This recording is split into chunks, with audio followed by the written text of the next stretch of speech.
네, 그 지난 시간에 이어서 오늘 더 이어서 설명드릴 내용은 이제 복부 쪽 엑스레이 검사 진행했을 때 이제 정상 엑스레이는 어떤지, 또 특이 케이스일 때는 어떤 엑스레이를 찍어서 볼 수 있는지 좀 보고 설명을 드릴 거고, 사실 엑스레이 검사 같은 경우에는 이제 찍는 선생님들 그런 이제 기술이나 이런 것도 조금씩 차이가 있어요. 근데 사실 그래서 조금 더 보기 어려울 수는 있다. 특히 체스트 같은 경우에는 비교적 보기 편한데 업도면 같은 경우에는 신규 선생님들이 보기엔 조금 힘들 수 있거든요. 그래서 화면처럼 보시는 것처럼 처음에 볼 거는 노말로, 그러니까 정상 그 복부 엑스레이 먼저 볼 거고, 이제 엑스레이를 이렇게 찍을 거예요. 그래서 보통은 중환자실에서 근무하시면 포타블로 와서 다 찍어 주시고, 똑같이 여기도 업도면 스파인으로 해서 환자가 누워있는 상태에서 엑스레이를 찍을 거고, 이것 똑같이 이제 앞에서 뒤로 방사선이 통과하면서 찍으실 거고, 이제 주치의들마다 조금씩 달라요. 뭐 주석으로 시팅 포지션으로 찍어 달라 하시는 분도 있고, 아니면 시팅 포지션이 조금 제한이 된다 하시는 분들은 그냥 누워서 찍는 경우도 있고요. 그래서 이제 엑스레이 영상 좀 자세하게 보면은 가장 먼저 보이는 게 이제 제일 위쪽에 리버, 그리고 스플린, 스토먹, 그리고 키드니는 사실 좀 잘 안 보일 수 있어요. 위치상으로 키드니가 이쯤에 있다라고 생각하시면 되고, 그리고 이제 이쪽에 펠빅, 골반이죠. 골반 부위랑 이제 뭐 가스나 이렇게 차 있지 않는 이상은 사실 어느 부분까지가 스몰 인테스틴이고 어느까지가 이제 콜론이고 이거를 조금 구분하기는 어려울 수 있어요. 근데 이제 여기 비어 있는 공간 안에 보통 스몰 인테스틴이 다 몰려 있고, 이제 위쪽으로 해서 어센딩 쭉 내려오면서 디센딩 하고 렉텀 이런 식으로 간다라는 거 아시면 되고, 어센딩 쪽 밑에는 여기 작은 부위 쪽으로 해서 이제 저희가 흔히 말하는 충수돌기가 달려 있다는 거. 그래서 검사할 때는 저희가 성인과학에서 배웠던 것처럼 RLQ, RUQ, RLQ, LLQ, LUQ 이런 식으로 구분해서 보면 더 편하다라는 거. 그래서 정상적인 복부 엑스레이 설명드렸고요. 그래서 이제 찍을 때는 에렉트랑 스파인 이렇게 방법이 있고, 에렉트 같은 경우에는 전반적으로 이제 장폐색이나 가스 패턴을 파악하기 편하다라는 거. 스파인 같은 경우에는 전반적으로 가장 많이 찍는 거는 환자분들이 이제 업도면 디스텐션이 있을 때 검사를 진행하면서 이제 그쪽 부위에 혹시 대변이 차 있다거나 아니면 이제 뭐 가스가 차 있다거나 이런 걸 보려고 찍을 수도 있고, 전반적으로 스파인은 말 그대로 처음부터 끝까지 다 이렇게 다 훑는다라고 생각하시면 편할 것 같아요.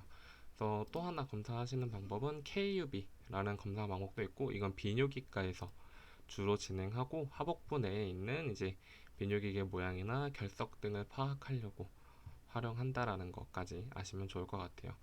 처음에 볼 거는 이제 충수돌기염 있을 때 앞배의 엑스레이. 자, 보시면은 이제 이쪽에 이렇게 립이 있고 이쪽에 리버가 있을 거고 이쪽에 스토머가 있겠죠. 그래서 옆에 검사 그 정상 그림이랑 보면 편한데, 대략적으로 이쪽에 키드니가 있을 거고 이쪽에 키드니가 있을 거고, 그래서 이쪽 부분에 뭐가 있다고 했죠? 스몰 인테스틴, 말 그대로 소장이 있고요. 이쪽으로 올라가는 길에 어센딩 콜론, 내려가는 길에 디센딩 콜론. 근데 잘 보면 이렇게 하얗게 떠 있는 게 보여요.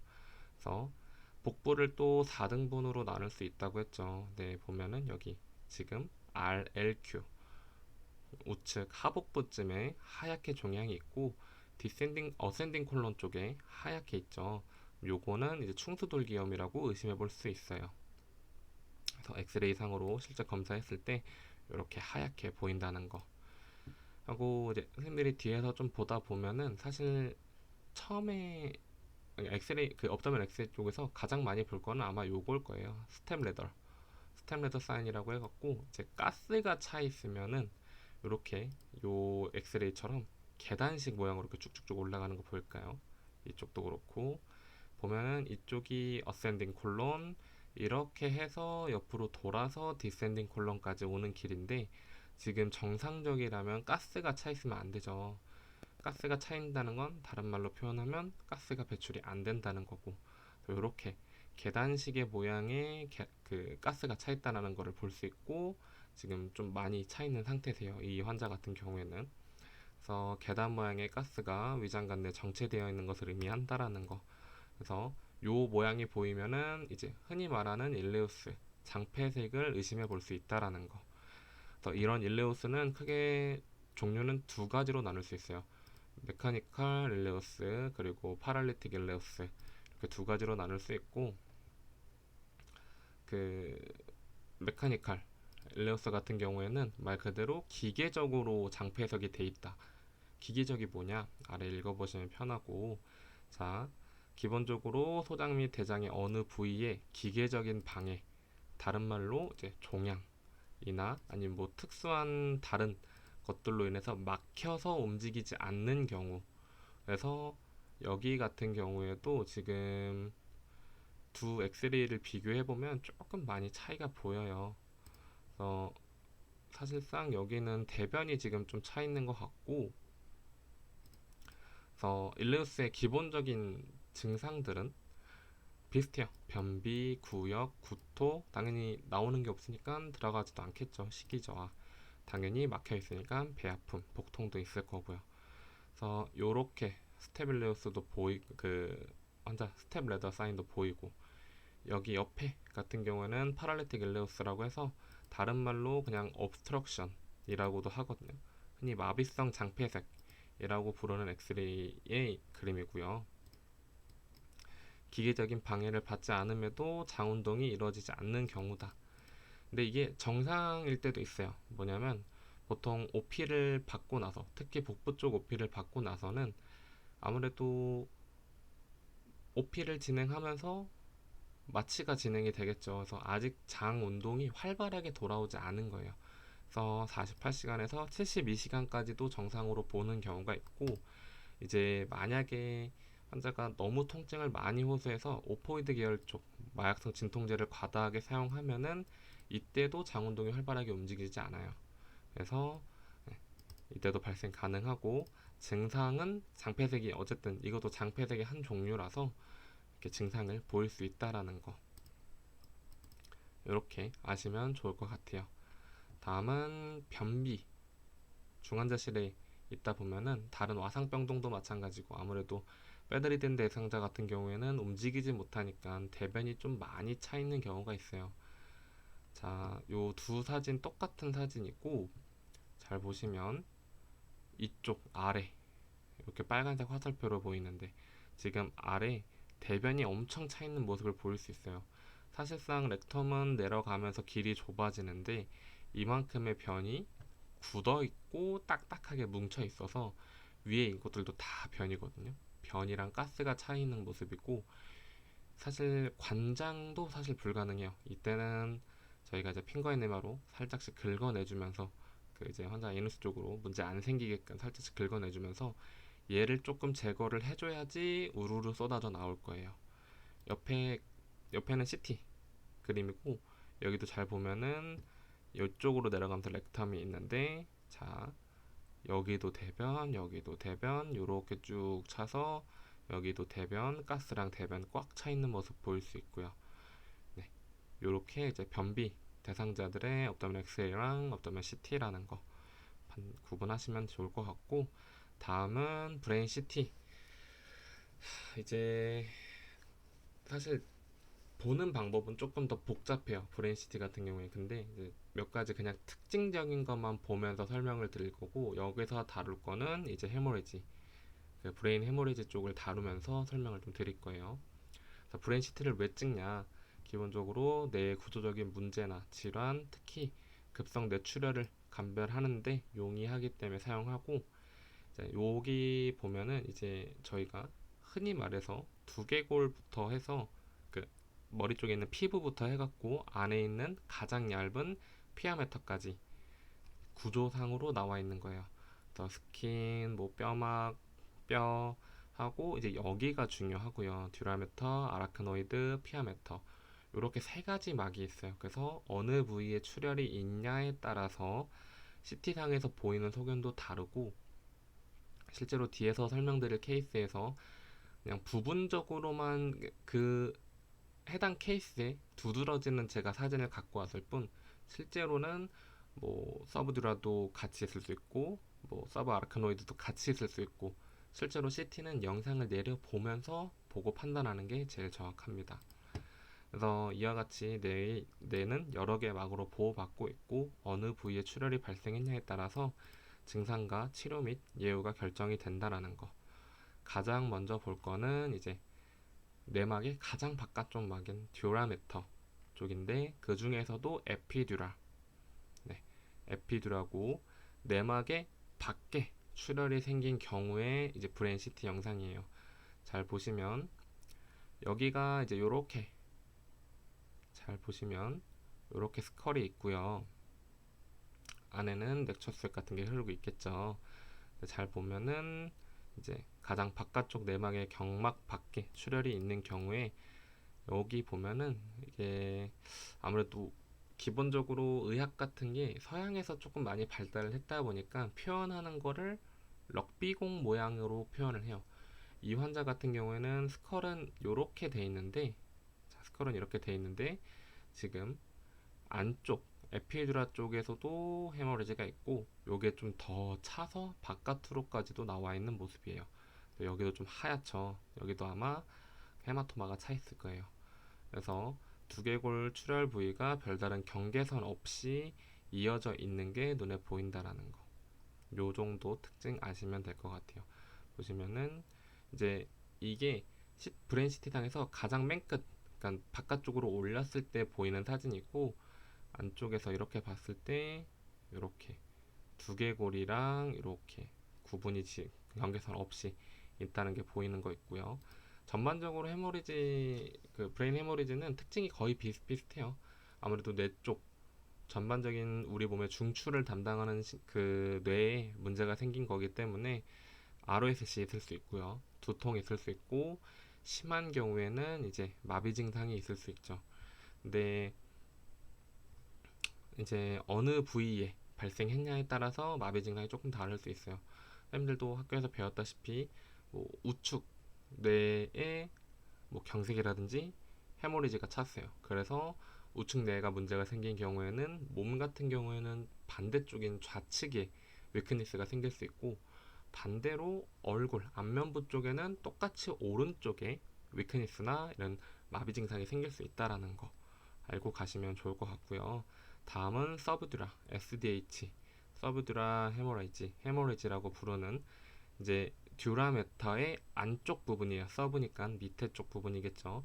그러니까 듀라메타랑 아라크노이드 사이에 헤모레지가 있는 경우고, 비교적 보면은 스컬이랑 구분을 지어서 이렇게 안쪽으로 더 하얗게 퍼지는 걸 볼 수 있어요. 경막하 출혈일 때 양상이고, EDH랑 가장 구분되는 거는, 자, 여기는 두개골이랑 이렇게 해서 경계선 없이 돼 있는데, 이 친구 같은 경우에는 이제 요 스컬 기준으로 해서 안쪽으로, 비교적 안쪽으로 해서 헤모리지가 차 있는 걸 볼 수 있을 거예요. 요거는 뭐 가장 쉽게 표현하는 거는 바나나 모양의 출혈 양상이 보인다는 점이고요. 그래서 여기 두 번째 케이스 환자 같은 경우에는 실질적으로 안에 지금 SDH 쪽으로, 그 서브드라 쪽으로 헤모리지가 많이 차서 뇌를 반으로 놔주는 기준점이 있어요. 이제 여기 부분이 밀리면은 미드라인이 시프팅 됐다라고 표현을 하거든요. 그래서 지금 요 경우가 많이 밀릴수록 예후는 좋지 않아요. 살짝 밀려 있는 경우에는 이제 엄청 심하지 않는 경우에는 그냥 만니톨이라든지 뭐 이뇨제라든지 이런 걸 사용을 하면서 증상을 좀 조절을 해주고 그 치료 방향을 결정할 수 있는데, 사실 이 미드라인 시프팅이 좀 심한 경우에는 환자가 급속도로 상태가 악화될 수 있고, 그만큼 더 출혈 부위가 넓고 많다는 거기 때문에 상당히 예후가 안 좋아요. 그때는 OP까지 들어가야 되는 거고요. 그래서 일반적으로 외상 부위의 반대 부분에 출혈이 생긴다는 특징이 있다. 예를 들어서 제가 머리를 쾅 하고 부딪혔어요. 왼쪽 머리를 쾅 하고 부딪혔을 때 반동성으로 오른쪽으로 이런 식으로 헤모리지가 찰 수 있다라는 특징이 있고, 그 전반적인 증상은 비슷해요. 뭐 혼동이라든지 에로시가 있다든지 마비가 올 수도 있고 두통이라든지 이런 증상이 있을 수 있다라는 거. 다음은 SH. 지금 에피두라 그리고 서브두라까지 봤고, 서브두라는 다른 말로 에피 아라크노이드랑도 비슷한 말이에요. 사실 바깥쪽이니까. 근데 이제 다음에 볼 거는 SH, 서브 아라크노이드 헤모리지. 이제 이 지주막, 거미막이라고 부르는 이 중간막 밑에 출혈이 생긴 경우고, 증상을 보면은 자, 요렇게 별 모양으로 해서 하얗게 떠 있는 게 보이죠. 요게 이제 이쪽 부분에 출혈이 차 있는 거고, 특징은 아까 이야기 드렸다시피 뇌 가운데 별 모양의 출혈이 보인다는 거. 그래서 뇌 출혈 비율 중에 그 발생 비율 중에 가장 높고, 가장 큰 특징은 두통이 엄청 심하게 온다고 표현하거든요. 사람들이 번개가 치는 통증이다, 누가 머리를 칼로 막 찌르는 것 같다 라고 표현하고, 이제 심하게는 이제 구토도 갑자기 훅 하고 이제 뱉어낼 수 있고, 발작도 비교적 더 심하게 증상을 보일 수 있다는 거였어요. 네, 그런 증상이 있고, 특징 지금까지 EDH, SDH, SH. 특징 EDH는 이렇게 럭비공 모양의 출혈이 있다. SDH는 안쪽에 바나나 모양의 출혈이 있다. SH는 안에 별 모양의 출혈이 있다. 이렇게 판단하시고 뒤로 또 넘어갈게요. 다음은 IVH예요. 이거는 인트라벤트리큘라. 자, 여기에서는 안 나와 있어요.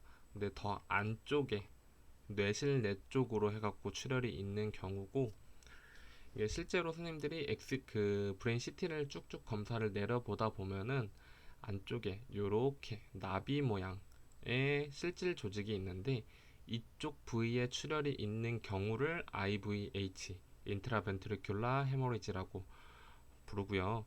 그래서 뇌실내 출혈이라고 부른다는 거. 추가적으로 다른 뇌출혈 부위를 추가로 더 야기할 수 있다는 거.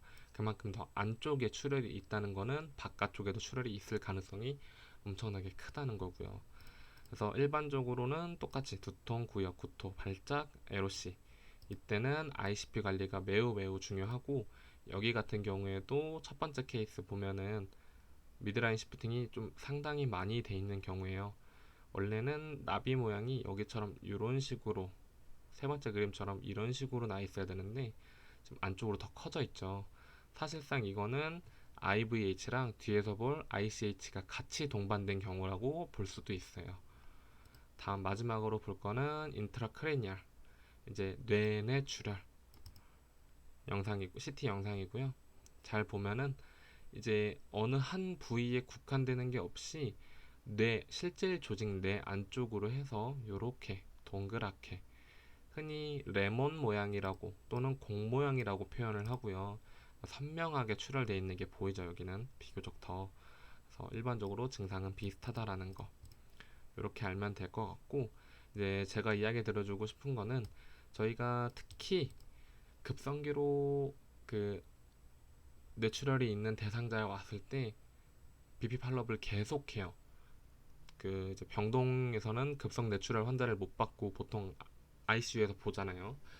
보통 1시간마다 볼 때도 있고, 많으면 30분마다도 BP를 볼 수가 있어요. 왜 그러냐면 이제 이유를 설명을 드릴 건데, 급성 뇌출혈인 경우에는 이 시스톨릭 BP 기준으로 해서 120 미만으로 떨어지면은 뇌 조직의 혈류량이 급격하게 감소해 버리고, 어쨌든 피 자체가 좀, 헤모리지라는 게 자체가 출혈이 일어난 거잖아요. 출혈이 일어났다는 건 그만큼 거기 안에 피가 차 있는 거고, 그 피가 순환이 되지 않고 그대로 계속 가만히 고여 있으면 어떻게 되겠어요? 굳어버리겠죠. 그래서 뇌관류가 멈춰버리면 그 상태로 임팍이 돼버립니다. 뇌경색이 돼버려서 초반에 BP 관리가 매우 매우 중요해요. 저희가 사실 저희 일을 조금 줄이기 위해서 정상 범위 내에서 혈압이 벗어나게 되면은 여러 번 좀 측정을 하잖아요. 근데 이런 뇌출혈 대상자는 문제가 있으면 바로바로 노티를 해서 그냥 바로바로 BP 컨트롤을 해줘야 돼요. 안 그러면 그 골든타임을 놓쳐버리게 되면은 그대로 뇌경색이 오는 거고요. 그래서 초반에 시스톨릭 BP는 120 미만으로 떨어지면 안 되고, 또 이거는 뭐 서저리 부분, 그 서전 부분이랑 그냥 일반 신경과 부분이랑은 조금 다를 수는 있어요. 보는 그 범위 내가 조금씩 다를 수는 있는데, 그냥 대개 일반적으로 시스톨릭이 160 이상 더 올라가 버리면 이미 출혈되어 있는 부분에서 더 많은 출혈을 일으킬 수 있다라고 판단을 해서, 이때는 타겟 BP를 보통 160이나 150, 급성기 때는 심하게는 140까지도 봐요. 그래서 그 범위 내에서 올라가지 않게끔 BP 컨트롤을 계속 해주는 게 좋아요. 그래서 이전에 제가 설명드렸던 영상 중에 약물들 있죠. 그래서 그 약물 중에서 보통 많이 사용하는 게 니카르디핀, 이제 본원에서는 페르디핀이죠. 페르디핀을 계속 주기적으로 주면서 팔로업을 해요. 네, 이렇게 아시면 좋을 것 같고, 마지막으로 제가 더 강조하고 싶은 거는 뇌출혈 대상자들은 타겟 BP 컨트롤 해주는 게 상당히 초반에 환자 예후를 결정하는데 몹시 중요하다라는 것까지 아시면 좋을 것 같아요. MRI 같은 경우에는 제가 처음에 이야기 드렸다시피 실제로 영상을 보면서 설명드리는 게 더 용이하기 때문에, 이렇게 CT나 엑스레이처럼 단면화되어 있는 게 아니라 MRI는 제가 직접 보면서 설명드릴 거고, 다음은 이제 조금씩 이해하시기 쉽게 EKG를 보면서 설명을 드릴게요. 네, 공부 열심히 하시고 오늘도 고생하셨습니다.